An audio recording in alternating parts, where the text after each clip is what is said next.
दोस्तों, आज हम एक मलयालम मूवी की एक्सप्लेनेशन स्टोरी देखने वाले हैं। मूवी की स्टोरी अभी भी हाल ही में रिलीज़ हुई महाराजा मूवी जैसी ही है। तो यह सस्पेंस स्टोरी हम स्टार्ट करते हैं। स्टार्टिंग में दिखता है पुलिस वालों का कोई प्रोग्राम है। सब लोग पुलिस स्टेशन के बाहर प्रोग्राम में व्यस्त है।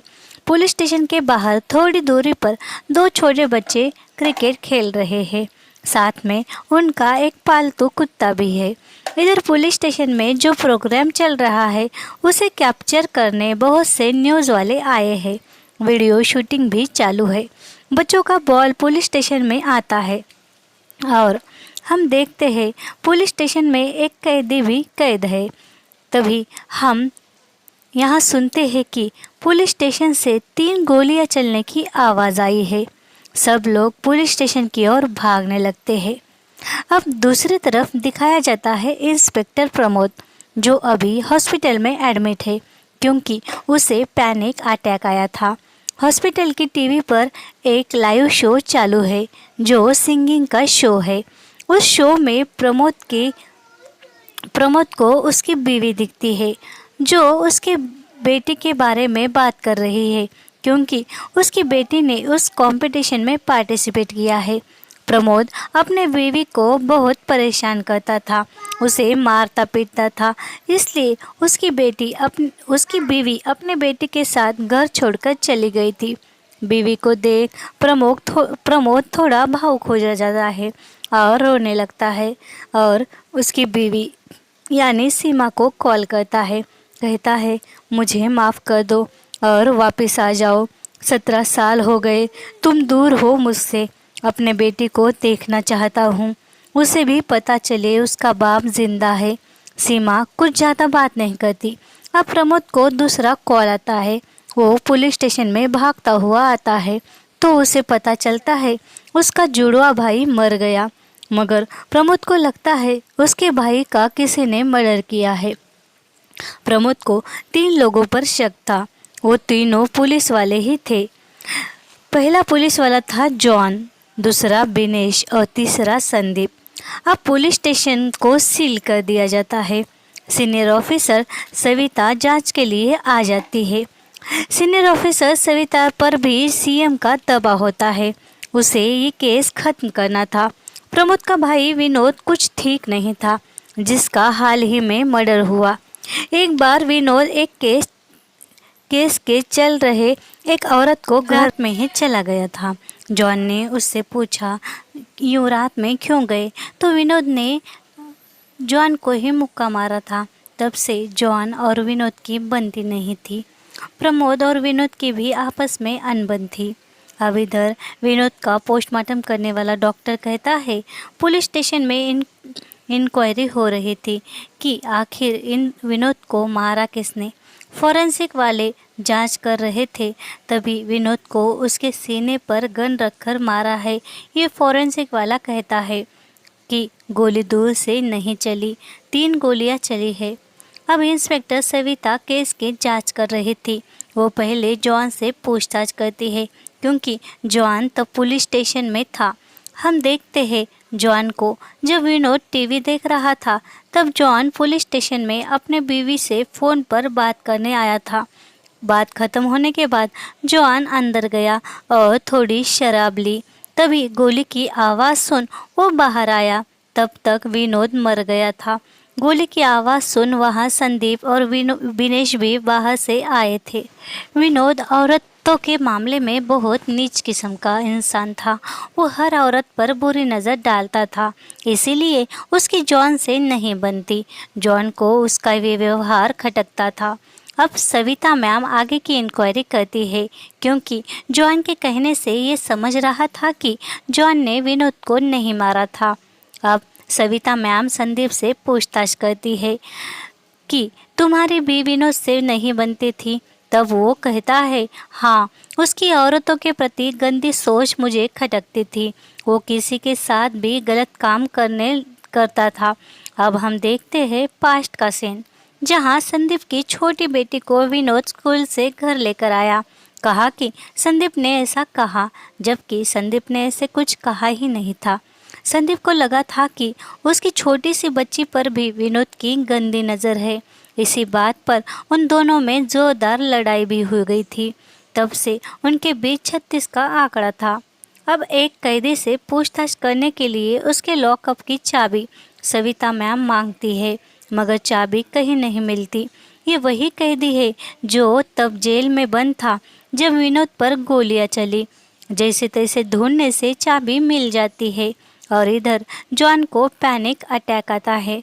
अब इधर फिंगरप्रिंट्स की रिजल्ट आती है तो उसमें ये समझता है कि गन पर की उंगलियों के निशान बिनेश से मैच हो रहे थे। बिनेश से सविता मैम पूछताछ करती है। वो कहता है, मैंने विनोद को नहीं मारा, मैं तो बाहर ड्यूटी पर था, बाथरूम के लिए अंदर गया, तब मैंने मेरे गन का पाउच वही टेबल पर रख दिया था। तब सविता मैम कहती है, तुम्हारी भी विनोद से जमती नहीं थी ना। तब ये सीन जाता है पास्ट में, जहाँ बिनेश अपनी दारू की पार्टी एंजॉय कर रहा था। वहाँ विनोद भी था। वो शराब के साथ जुआ खेल रहा था और खेल में पैसे हारने के बाद वो अपनी बाइक जुए पे लगा देता है। ये देख बिनेश उसे बाइक दांव पर लगाने से मना करता है। तब विनोद बिनेश पर भड़क जाता है। अब बाहर एक कपल एक लड़के से लड़ रहा था। तब बिनेश उनके झगड़े को सॉल्व करने के लिए बीच में पड़ता है, मगर वो तीनों उसकी सुनते नहीं। तब वहाँ विनोद आ जाता है। इन दोनों की बातों से लग रहा था उस कपल का वीडियो उस तीसरे लड़के के पास है जिसने इन दोनों का वीडियो निकाला था। वो लड़की सिर्फ 17 साल की थी। उनकी बातें सुन विनोद उस कपल पर ही भड़कता है और उस लड़की के साथ जो लड़का है उसे ही मारने लगता है। ये देख वो लड़की विनोद पर चिल्लाती है और शराब की बोतल उठाकर विनोद को मारने वाली थी, मगर लग जाता है उस लड़के को जिस लड़के से ये कपल लड़ रहे थे। बिनेश उस तीसरे लड़के को हॉस्पिटल ले जा रहा था। तब उसे याद आता है उस लड़की को विनोद के साथ नहीं छोड़ना चाहिए, मगर जब तक बिनेश वहाँ वापस आया तो विनोद ने उस लड़की का रेप किया था। बिनेश को खुद पर ही गुस्सा आता है। विनोद की इस हरकत पर बिनेश कार्रवाई करने वाला था, मगर अब कहानी आती है प्रेजेंट में, जहां इंस्पेक्टर सतीश कहता है, इस कार्रवाई की जांच मैंने की, मगर ऐसा कोई कपल वहां होटल में मिला नहीं। किसी लड़की ने कोई शिकायत भी दर्ज नहीं की थी। ये बातें सुन सविता मैम कहती है, उन तीनों को ढूंढना होगा। अब यहाँ उस कैदी को बुलाया जाता है। वो कैदी कहता है, मैं तो सो गया था, मेरी नींद तो गोलियों की आवाज़ से खुली, मगर मैंने किसी को बाहर भागता हुआ देखा है। अब सविता मैम पुलिस से पूछती है, विनोद और प्रमोद के संबंध कैसे थे। तब पुलिस सतीश बताता है, कुछ ठीक नहीं। प्रमोद एक सीधा इंसान था, विनोद यूं नीच उन दोनों की बनती नहीं थी। बहुत साल पहले प्रमोद की बीवी घर छोड़कर चली गई। कुछ सालों बाद विनोद को पता चला कि सीमा मुंबई में रहती है। उसका एड्रेस ढूंढ ये दोनों वहां चले गए। तब सीमा ने कहा, मैं मेरी बेटी के साथ खुश हूँ, मुझे अकेला छोड़ दो। तब ये दोनों वापस चले गए। विनोद फिर से गया और छोटी बच्ची को खेलता देख उसके पास बहुत से खिलौने रख चला गया। यहाँ ये समझा कि विनोद को प्रमोद से ज़्यादा उसकी बीवी और बेटी की चिंता थी। जब से सीमा गई तब से विनोद बहुत परेशान था। वो प्रमोद से कहता था, अपने फैमिली के साथ अच्छे से रह लो, तुम सीमा के साथ क्यों झगड़ते हो। इसी बात से उन दोनों में बहुत बहस हुई। अब इधर पुलिस स्टेशन में आती है एक मालिनी नाम की औरत जो विनोद के साथ रहती थी। वो कहती है, विनोद का सबसे बड़ा दुश्मन उसका भाई प्रमोद ही था।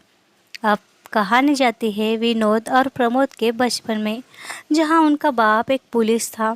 उनके बाप ने दूसरे औरत के लिए उनकी माँ को घर से बाहर निकाल दिया था। उनकी माँ रोते हुए पुलिस स्टेशन चली गई। तब वहाँ भी इनका बाप माँ को मारने लगा और दूसरे पुलिस वालों के समझाने पर उसकी माँ से बोला कि मैं सिर्फ एक ही बच्चे को संभाल सकता हूँ।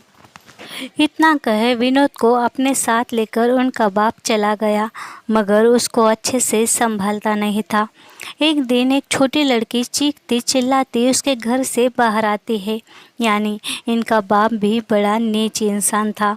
बाप का रवैया ठीक नहीं, इसलिए विनोद अपनी माँ के पास जाता है, मगर उसकी माँ पहले ही प्रमोद को लेकर वहाँ से कहीं दूर चली गई थी। इस बात से सबसे ज़्यादा गुस्सा विनोद को आया था कि उसकी माँ उसे उस आदमी के पास छोड़कर कैसे चली गई। जब विनोद घर वापस आया तो उसने देखा उसके बाप को उस लड़की के घर वालों ने मार दिया था। बाप के मरने के बाद वहाँ माँ और प्रमोद आए, पर अब विनोद उन दोनों से नफरत करने लगा था। अब यहाँ दिखाया जाता है कि मालिनी विनोद की ज़िंदगी में कैसे आई। तो मालिनी अपने पति से तंग आकर उसके खिलाफ रिपोर्ट लिखवाने पुलिस स्टेशन आई थी। मालिनी को देखते ही विनोद को वो पसंद आ गई। उसने अपना फ़ोन नंबर मालिनी को दिया और कहा, तुम्हारा पति जब मारने लगे तो मुझे कॉल करो। अब एक दिन विनोद ड्यूटी पर कहीं जा रहा था, तभी उसे मालिनी का कॉल आता है। वो मालिनी के घर आता है तो देखता है मालिनी का पति उसे बड़ी बेरहमी से मार रहा था। वो कह रहा था मालिनी के अंदर कोई शैतान है, यानी वो पागल था। अब विनोद ने मालिनी के पति से उसे छुड़वाया था और मालिनी को अपने घर ले आया था। मालिनी के साथ उसने ज़बरदस्ती करना चाहा, मगर उसका दिल नहीं माना। यानी विनोद मालिनी को सच में पसंद करने लगा था। दूसरे दिन मालिनी कहीं चली गई थी। ये बात इंस्पेक्टर सतीश को पता चल गई थी। वो विनोद पर बहुत भड़का। सतीश ने कहा, वो पहले ही बहुत परेशान औरत है, तुमने कुछ किया होगा उसके साथ, तभी वो चली गई। अब विनोद मालिनी को बहुत ढूंढता है तो मालिनी उसे एक छोटे बच्चों के स्कूल में मिलती है। मालिनी एक स्कूल टीचर थी। विनोद उससे कहता है, मैं तुम्हारे साथ कुछ नहीं करूँगा, तुम वापस चलो। मालिनी उसके साथ वापस आ जाती है। विनोद के कहने पर वो अपना स्कूल फिर से चालू करती है। विनोद उसे साफ सफाई में मदद करता है। विनोद मालिनी को पसंद करने लगा था। विनोद का ये रूप देख मालिनी भी विनोद को लाइक कर रही थी। मालिनी के लिए विनोद ने सारी गंदी आदतें छोड़ दी थी। वो सीधा आदमी बन रहा था। मालिनी को पता चल गया था कि विनोद की प्रमोद से बनती नहीं। एक दिन विनोद शराब पीकर मालिनी से कहता है, अभी तक इस घर में कोई भी औरत एक दिन से ज़्यादा टिकी नहीं। मैंने ही किसी को रुकने नहीं दिया, क्योंकि मुझे किसी पर भरोसा ही नहीं। मेरी ज़िंदगी में मुझे कुछ भी अच्छा नहीं मिला। मेरी ज़िंदगी कीचड़ से भरी थी, इसलिए मैं भी उसमें गंदा हो गया। उसकी बातें सुन मालिनी को भी बहुत बुरा लगता है। अब कहानी आती है प्रेजेंट में, जहाँ पुलिस स्टेशन में मिनिस्टर आती है, कहती है केस कब खत्म होगा। तब प्रमोद कहता है, मैं खूनी को ढूंढूंगा। मगर यहाँ ये पता चलता है कि प्रमोद पर भी शक है, इसलिए उसे ये केस से दूर रखा गया है। प्रमोद कहता है, मेरा भाई था वो, मैं क्यों मारूंगा उसे। मेरे भाई को किसी ने मारा, ये मुझे भी ढूंढना है। अब सविता बिनेश को पूछताछ के लिए बुलाती है। वो फिर से वही सब कुछ कहता है जो उसने पहले कहा था। बिनेश कहता है, मेरी ड्यूटी बाहर थी, वॉशरूम जाने के लिए मैं अंदर आया। वहाँ मैंने अपना गन पहुँच रखा जहाँ विनोद सर बैठे थे और मैं वॉशरूम में चला गया। संदीप कहता है, मैं भी वॉशरूम में था, मगर लेडीज़ वॉशरूम में। अब यहाँ सीसीटीवी फुटेज देखने के लिए सीसीटीवी ही खराब था। अब प्रमोद केस जांच करने लगा था। बाहर जो प्रेस वाले आए थे उनके कैमरे में कुछ रिकॉर्ड हुआ था। उस फुटेज में दिखता है जेल के अंदर जो कैदी था वो जेल में था ही नहीं, ताला खुला हुआ था। अब कैदी को यहाँ बुलाया जाता है।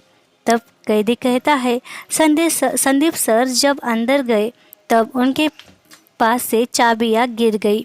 मैंने उन चाबियों से ताला खोला और एविडेंस रूम में पहुंच गया। मेरे पास जो ड्रग्स मिले थे वो ड्रग्स मैंने निकाल लिए। अब गोली की आवाज़ सुनी तो मैं वापस जेल में आया और खुद को लॉक कर चाबी फेंक दी। और वो ड्रग्स भी टॉयलेट में फेंक दिए। यानी वो कैदी खुद को बचाने की प्लानिंग कर रहा था। सच भी है भाई, इंसान को जब मौका मिले तो वो सबसे पहले खुद को सेव करने में लग जाता है। बेचारा कैदी भी तो वही कर रहा था। अब प्रमोद सविता से कहता है, विनोद ने खुदकुशी की है। तब सविता कहती है, खुदकुशी के लिए 3 गोलियां क्यों चलाएगा कोई। तब विनोद कहता है, 2 गोलियां उसकी जान नहीं ले पाई, इसलिए उसने तीसरी गोली चलाई जो उसके दिल को छलने कर गई और वो मर गया। अगर किसी ने उसे मारा होता तो कुछ तो छीना झपटी के निशान मिलते ना, मगर ऐसा कुछ नहीं मिला। विनोद खुद मर गया, उसे किसी ने मारा नहीं। तब सविता कहती है, हाँ ऐसा हो सकता है, ज़रूर विनोद ने खुदकुशी की। सतीश कहता है, मगर वो ऐसा क्यों करेगा, वो तो अच्छे से जी रहा था। अभी मालिनी भी मिली थी उसे, जिससे वो प्यार करने लगा था। सब ठीक हो रहा था, फिर भला वो क्यों खुदकुशी करेगा। तब यहाँ प्रमोद उन 2 बच्चों को लाता है जो स्टार्टिंग में पुलिस स्टेशन के बाहर क्रिकेट खेल रहे थे। उसमें से एक बच्चा कहता है, उस पुलिस ने खुद को गोलियां मारी, मैंने देखा। अब प्रमोद की चतुराई तो देख ली हमने। वो एक शातिर पुलिस था, मगर वो अब भी टेंशन में था कि आखिर उसके भाई ने खुदकुशी क्यों की। प्रमोद को लगता है कि अभी तो विनोद अच्छे से जी रहा था, इंसानियत सीख रहा था। तब सतीश आकर कहता है, विनोद सर यहाँ फ़ोन पर बातें कर रहे थे और ये सिंगिंग का रियलिटी शो चल रहा था। ये गाना बज रहा था, आपकी लड़की गाना गा रही थी। तब हम देखते हैं विनोद पुलिस स्टेशन में बैठा था। जब सीमा अपने बेटे के बारे में बातें कर रही थी, अपनी भतीजी को देखने के लिए विनोद टीवी देखने बैठा। तब उसने देखा श्वेता को, जो गाना गाने स्टेज पर आई। श्वेता कोई और नहीं, वही लड़की थी जो एक लड़के के साथ होटल में आई थी और दूसरा लड़का उससे लड़ रहा था। तब श्वेता अकेली विनोद के चंगुल में फंस गई और विनोद ने उसका रेप किया था। यानी श्वेता उसकी अपनी भतीजी थी। ये जब उसे पता चला तब उसे बहुत ज़्यादा गिल्ट फील हुआ और उसने खुद को ख़त्म कर दिया। अपने बेटे के साथ गलत काम कर वो शायद खुद के नज़रों में गिर गया था। अब संदीप प्रमोद से कहता है, ये वही होटल वाली लड़की है।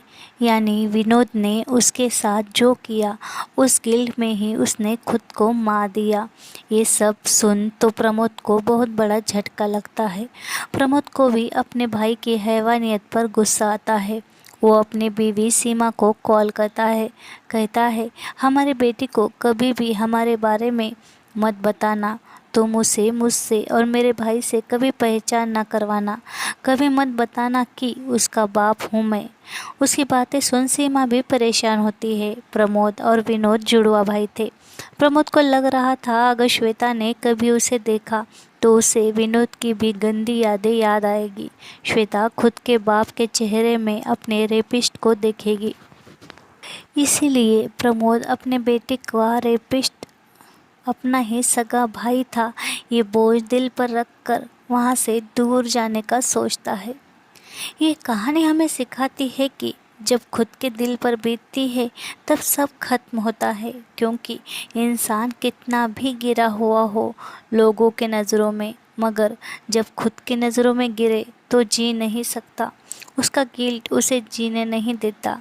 यही हुआ था विनोद के साथ। वो बहुत नीच था, मगर जब खुद की नज़रों में गिरा तो उसने खुद को ख़त्म कर दिया। सच तो ये था कि उसने उसे मिलने वाली सज़ा से मुक्ति पा ली थी।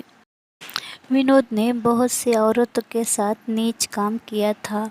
वह एक बड़ा ही नीच आदमी था, मगर जब उसे पता चला कि उसने अपने खुद की भतीजी के साथ भी वही सब किया तो वह खुद की नज़रों में गिर गया और उसने अपने आप को ख़त्म कर लिया।